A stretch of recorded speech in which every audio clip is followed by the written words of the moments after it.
Welcome back to the Mackem in the Middle podcast. Another Sunderland game, this time away from home, a 3-0 win away to QPR, and what I think is the third away game in London in the space of about a week and a half. 2 goals from Jack Clark and a goal from Luke O'Nien, obviously, who started in midfield. A few changes from the team, and I suppose that's where we'll start first, John. The fact that quite a few players were, I want to say dropped, weren't dropped, they were rested. Dan Neil, one of them, Edouard Michu, Ahmad, and obviously a few other players that would probably usually start, like of Serkin and whatnot, on the bench. And to go away to QPR, albeit they're not in the best form, they are still a good team. They're still probably chasing playoffs come the end of the season. To go there with a rotated squad and come away with what is one of the most emphatic victories we've had so far this season just shows the depth that we do have. Yeah, it's nice. It's nice to be able to finally see, some real depth in the squad. Obviously, years gone by, I think we've brought on like Callum McFadden in the 91st minute, when we're like 2-0 down, stuff like that. So, we've come a long way. And if you look even further at the squad yesterday, you're looking at Lihaji who didn't come on, and Jewis and Bennett as well, who didn't come on, which you would have thought sort of last 20 minutes would have ran them ragged if we brought those on as well. So the depth, in and the quality of the depth, like we said, we've had plenty of squads that have been bulked out. But it's finally, quality and quantity sort of mixing together, and that we're mixing it up as well. Jack Clark's obviously gone sort of central striker, and we know he's not a striker, but we've got that flexibility. We could talk about tactics all day long, but we've adjusted to what match them up. And yeah, what can we say? A 3-0 win away from home. Backing up a hard-earned win at the weekend is all you can ask for. And it could have been more. To be fair, you'd expect. Obviously, Gail Hart, maybe should have done better. Ahmad obviously should have scored, and Roberts maybe should have scored as well. So even then, you're looking at sort of, 3-0, maybe sort of flattering QPR a little bit. Yeah, and obviously the win took us up to 5th. It was 6th when we finished the game, but obviously Burnley scored a probably inevitable last-minute equaliser at home to Watford. So Watford dropped below us on 47. Obviously we're on 48 with a game in hand on them.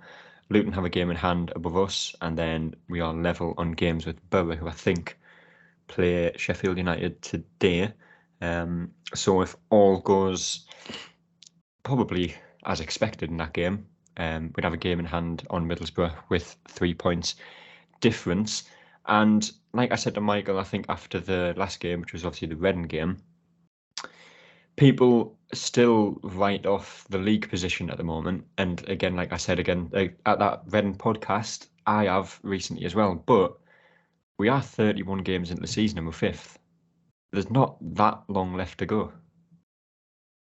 No, I think, ultimately we are where we are. Burnley are top because rightly they deserve to be. And, I couldn't even tell you who's in the bottom 3. But, again, they're rightly, over 31 games, they rightly deserve to be there. We are where we are, obviously, because that's obviously where we are. That sounds really simple. It's about now, can we build on that? And we've given ourselves a really, really good chance. Obviously, if we fall short, ultimately we know we sort of go into the the mid-table sort of wilderness, in this league of you could be anywhere from just above the relegation zone to just outside the playoffs. So it's I think we are where we are. I think we deserve to be there. We know it could have been better if we'd had a fully fit squad, or at least an informed striker fit and those types of things. But ultimately, like I said, we are where we are. We deserve to be there. A couple of different results go in our favour. QPR at home and those types of things, and you're probably looking at you're cemented well in the playoffs. So we are in the playoffs now, and ultimately we've got a few games in hand over a few people, and it's ours. It's our opportunity to grasp now, and hopefully with the fearlessness of all the young kids we've got in the squad there, we absolutely do that. Yeah. And I said QPR will be chasing playoffs coming into the season. They are 17th. I didn't actually realise they were down there. But as has been the case for most of the season, winning their next game and they're up to 11th. So it's still tight down there. But on to the game, the first, I suppose, 20, 25 minutes probably didn't go quite the way Sunderland wanted it to. No, I think again, you've got to allow for the changes, number one, and obviously then the change in formation as well. I think us playing really high with Ahmad and Roberts, I think that that keeps the ball in their half a lot, and we didn't really have that, albeit some good link-up play, eventually later on in the first half. So I think sometimes maybe we take that for granted, what our attacking, prowess can, take, the ethos of us keeping the ball away from our goal, but it seemed to be trying to adapt, which in fairness for a very young squad, I think they did really well. They sort of sat in and battled. We've seen countless times where we've gone to a place, we've sort of folded under, quickly under a not a sucker punch, but a goal for the home team, and you're up against it, and you've got to try and chase a little bit. So for us to, it was tough to adapt. Obviously, like I say, the players coming in, we didn't have that normal fluidity. For me, sort of Dan Neil, I think we saw it when he came on, just be a bit calm on the ball, zip the ball around. The press wasn't as good. Ahmad again helps in that. Dan Neil helps in that. Pritchard normally when he's playing further forward helps in that. So I think it was just getting used to adjusting, and you've got to expect teams as well to try and have a go, because if they don't, we saw if QPR don't take what minimal chances they did have, ultimately you obviously we know what happens. You're onto a hiding if we can actually go up a gear and turn it on. So it's one of those things, and to be fair, I thought we dealt with it really, really well. Yeah. Well, despite that, Sunderland did take the lead 34 minutes in. Luke 9 with the goal. Again, he started in midfield. Not the nicest goal we're going to score, and obviously wasn't the nicest goal of the game, which we'll get onto. Was from a corner though, and I think Dan Ballard won the initial header. The keeper spilled it. Elise goes in for it. I think the keeper spilled it again. Luke 9 gets the final touch. It's in the back of the net, and I think they wanted a free kick. They thought Dieng had the ball in both hands, and it's quite questionable, that one, I think. I don't think there's too many complaints they can have with that one. No, I don't think so. Goalkeeper's had a bit of a stinker there, to be fair, by the looks of it. Makes up for the equalise we scored against us, to be fair. Yeah, exactly. We'll take it. I think, a lot of the defenders are more worried about is Luke 9 offside, but the goalkeeper fumbles it for so long. 09's still onside whilst the goalkeeper's still messing about with it, because I thought, I didn't celebrate when it went in, because I thought, well, he's just going to give offside. The linesman would be stood there with the flag, and I waited for ages I think their goalkeeper runs to the linesman, and I was expecting just to see him stood there with the flag and it be disallowed. But, to our credit, we were critical against, Millwall when, their centre-back scored that goal, and how well they reacted. And obviously Honeyman, when he scored his disallowed goal, and how well he reacted. It's good to see, the shoe on the other foot, and us reacting, not one player, but two. And, supposedly both, sitting defenders, obviously, albeit, Luke 9 was playing a lot further forward last night, sorry. So it's nice to see those reactions and, bringing goals from other places. We know that, we're not always going to score goals with strikers and Jack Clark and Roberts. So we have got to, pick up, those types of goals. And I think we probably scored at the best time, because obviously it invites them on a little bit more. And then sort of, we go into the second half again, we invite them on. But, we have to say we were still quite comfortable. And when you do invite teams on like that, and I thought they were really poor, to be fair, you can then, with our quality, just go and pick them off. Yeah. And that was it for the first half. They finished 1-0 in the first 45. The second half started, I think QPR made one change, I think it was. Just looking, yeah, it was one change. Ethan Laird went off and KK came on, or at least that's how Frankie was saying it on commentary. And again, the kind of first 15, 20 minutes of the second half favoured QPR, albeit they did very little when they had the ball. Yeah, I think you got to expect that. Obviously, when they went in, they probably would have got a bit of a rollicking. I think Mowbray would have said, "Look, just control the game, control the situations, and just sort of almost hold them at arm's length. Let them sort of have it a little bit." And like I said, on the turn, we'll absolutely tear them to shreds. And you've got to expect. I don't think we're going to go and dominate, for 90 minutes. So then you've got to obviously manage, the times that teams are going to have that. And if you can get through those periods, if they don't take their chances, and obviously they didn't take their golden chance, then, like I said, you can hold them at arm's length, and then you can then pick them off. And we know we're probably one of the best, attacking teams and counter-attacking teams, in the league. So everyone's got to be wary of that. Yeah. I'm just looking at the stats as well. Obviously, QPR had most of the possession, but when you're looking at the shots and kind of clear-cut chances that they had, they didn't have any. Sunderland had 4. They had 2 shots on target out of the 7 shots they had in the game. And again, like I say, QPR just probably dominated possession for most of the game, but just did not much with it. And like we've alluded to there, they had one big chance, which could have changed the game. It was a ball into the box. I think it was Martin and Elise go up for it. Elise doesn't get a head on it, he gets a hand on it. And we've conceded penalties this season that you could be questionable about. But for this one, I don't think anyone had any complaints about that one being given. Albeit at the time, I don't think anyone knew what it was given for. Yes, it's quite a strange one. Obviously, he tries to jump, and I think Martin just gets a little bit higher than him. And obviously, to jump, normally you use your arms, and it has come off his hand. I'm not quite sure how that's given. And then you look at Soucek for West Ham at the weekend, and that's not given. It's it's a strange one, but it's one of those you obviously you have to accept it. It does hit his hand, and I'd be calling for it. If it was the other way around. So yeah, it's just one of them. But for me, Mowbray's comment, in his post match, just said, even if they'd have scored, he said, I'd fancy us to still go on and win the game. So, we'll take that.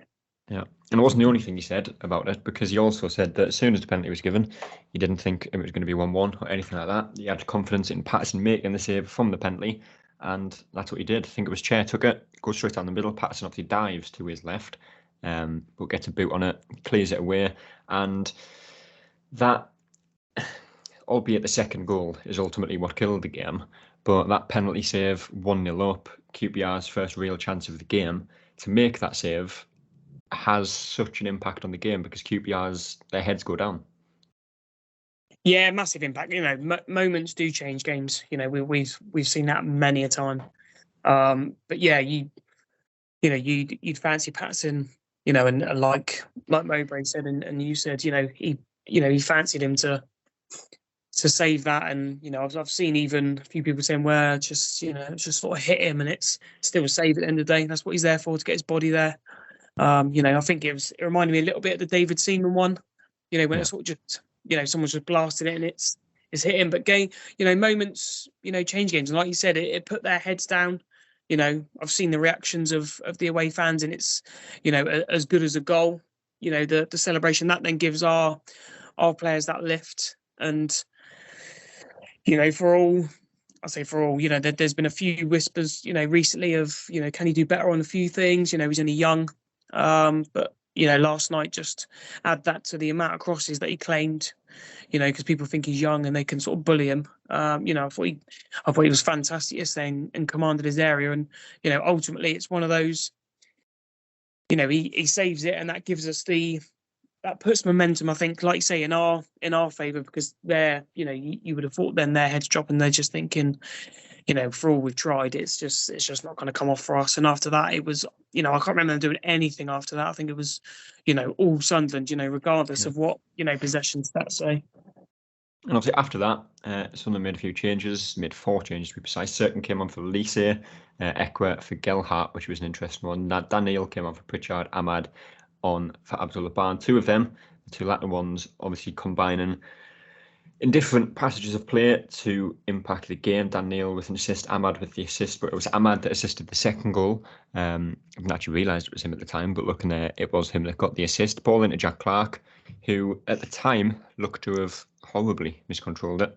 Kind of stumbled over the ball, looked like the ball had just kind of got trapped under his feet. The defender was going to clear it, but I think the defender's not actually expecting that, and he kind of stumbles over it as well. Clark gets a shot off, goes under the keeper, it's 2-0, and I say the penalty was what had a big impact on the game, but the second goal and the first goal of 2 from Clark is what killed the game completely.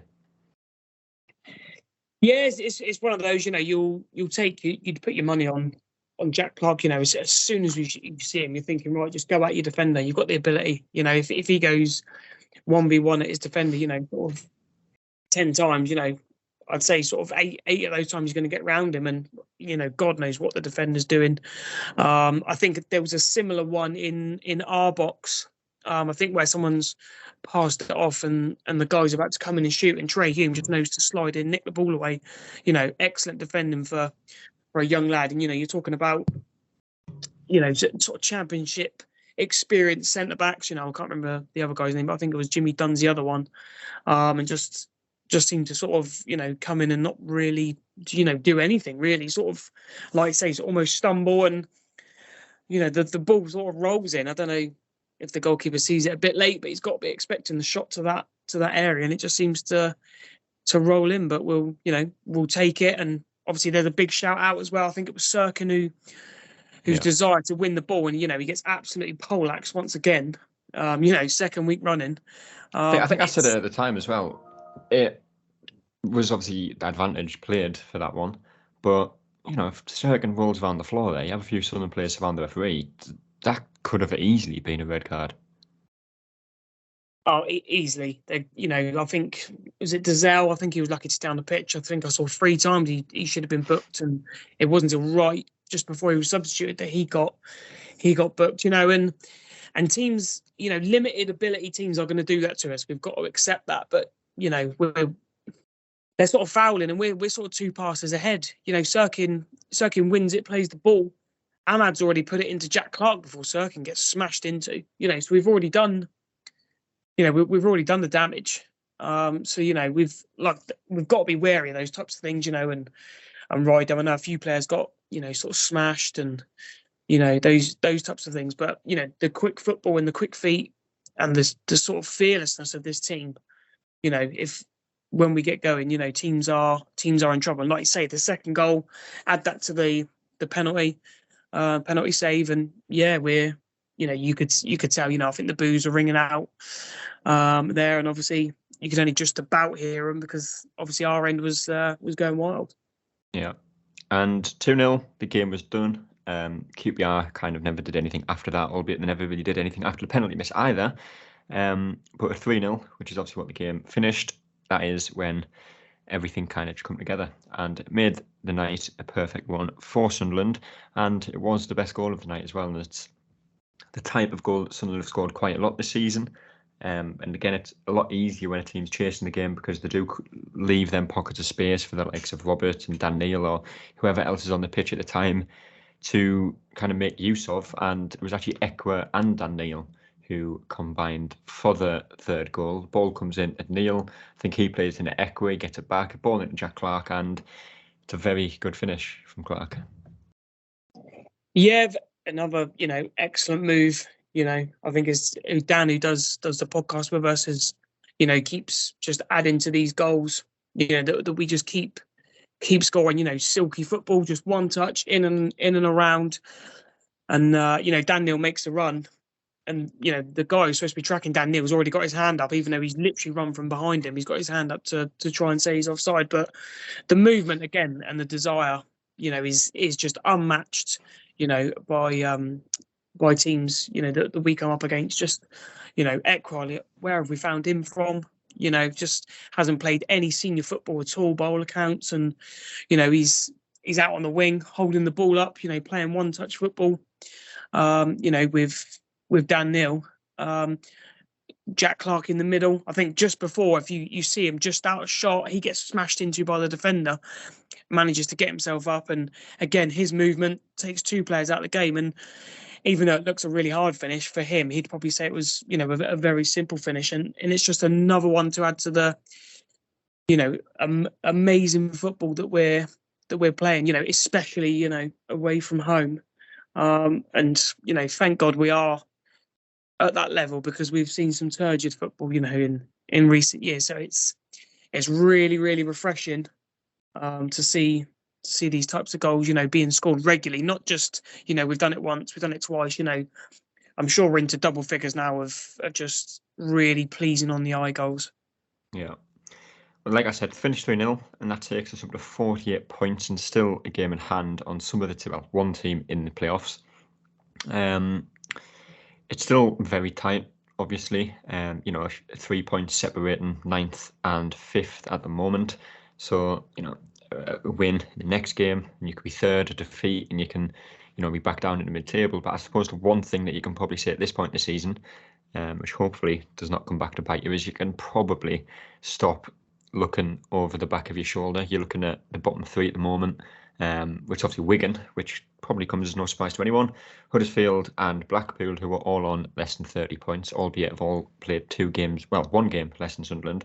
So I think it's safe to say, possibly, at this point in the season, that's no longer a worry, although I think for large parts of the season anyway it wasn't.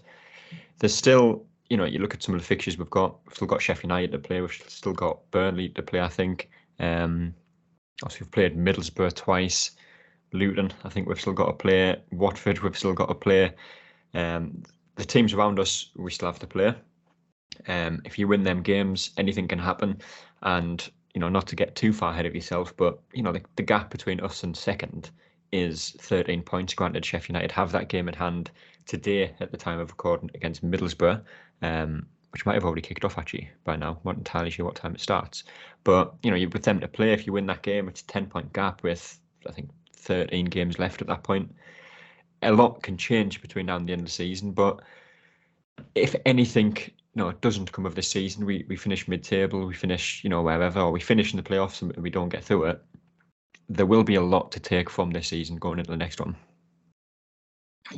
Yeah, of course it will. I think we're in very, very good, sort of situation. You're looking at it, if we say we fall out to mid-table, all of these young players would have had a season under their belts. With the right recruitment, which you would have thought that's the right, that's all in place, to then think, well, next season we can definitely have a real good go at going at the league.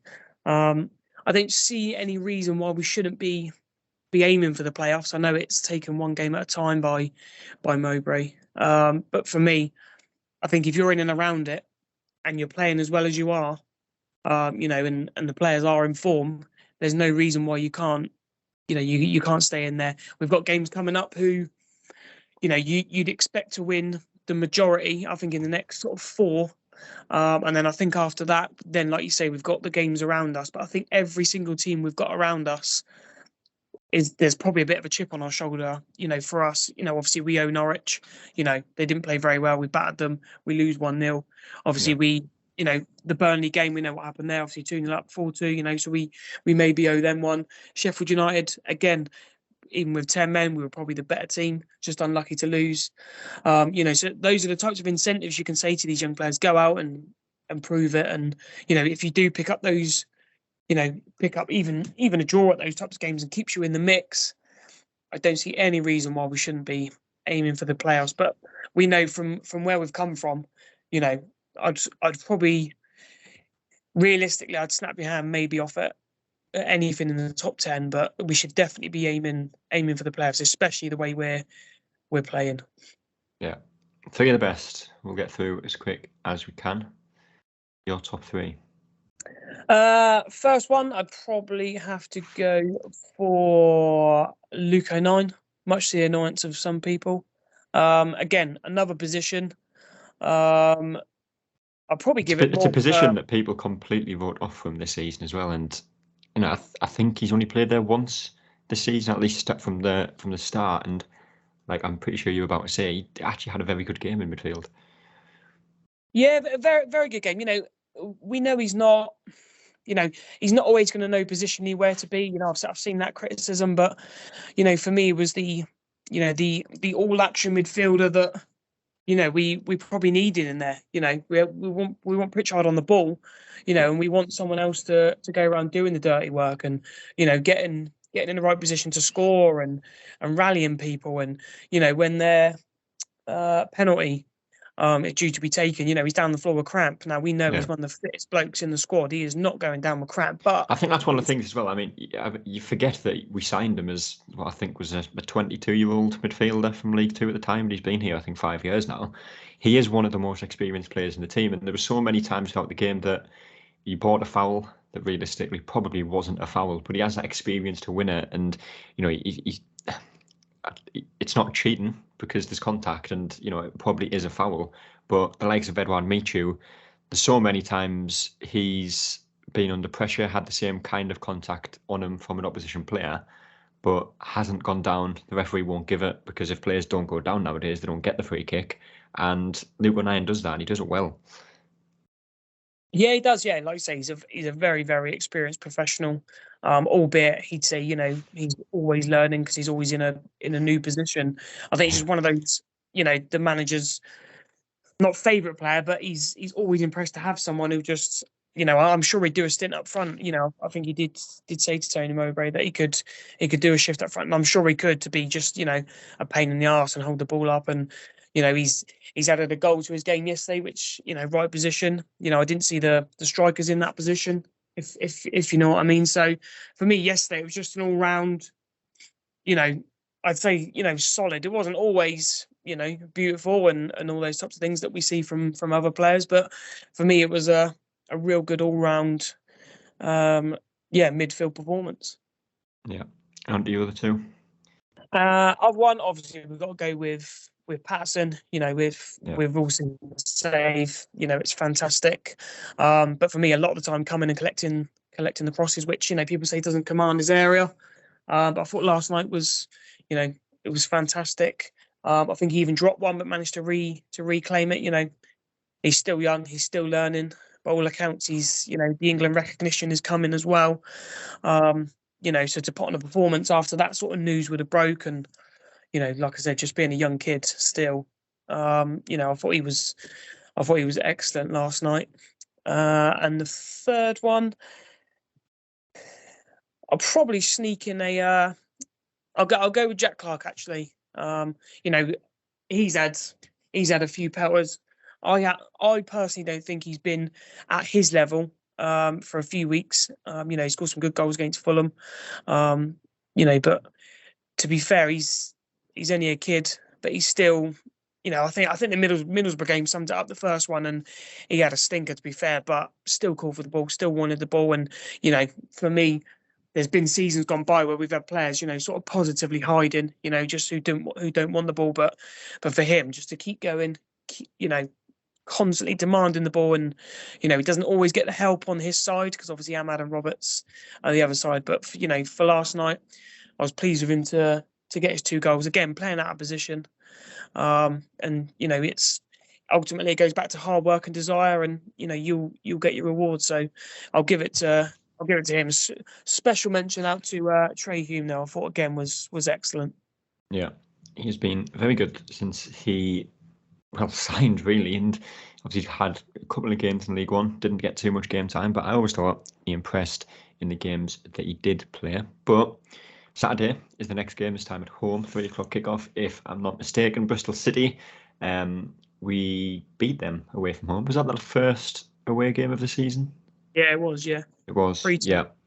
Beat them away from home. I'm going to waffle on for a couple of seconds while I check to see where they actually are in the table at the minute, and they are 15th. Yeah, mid-table-ish, what you'd call. But I think they're on a good run though. Yeah, and they have a couple of games in hand on some teams above them. 30 games played, 39 points. If they win their games in hand against some of the teams near them. Again, very similar to QPR, who surprisingly 32 games into a season, despite being 17th and 15th respectively, could still push for playoffs, which is mad. But, it's not going to be an easy game. No game in the Championship is, unless you're playing Wigan. But prediction for that one? I'll take a 2-0 home win. That'll be lovely. I'll take any win at home. At the moment, not many teams are gonna come and play us toe to toe. Not many at all, especially away from home. So I fully expect them to come up here and sort of frustrate. The best way to cut out time wasting is to go at them early and score early. And then time wasting goes out the window after that. But yeah, I'll take any win, and I'll probably go with a 2-0 win. Obviously, if that does happen, Sunderland could move up to third, depending on what happens in the Sheffield United game today, which will have already been played by the time this goes out. So you probably know what's happened in that one. But I say 15 games left to go for Sunderland this season. Still, a good third of the season. Still plenty of points to play for against the teams around us. Anything can happen. But like I say, that next game is Bristol City on Saturday. We'll have something out on the Sunday talking about what happens during that. But until then, we will see you later. That's all, folks.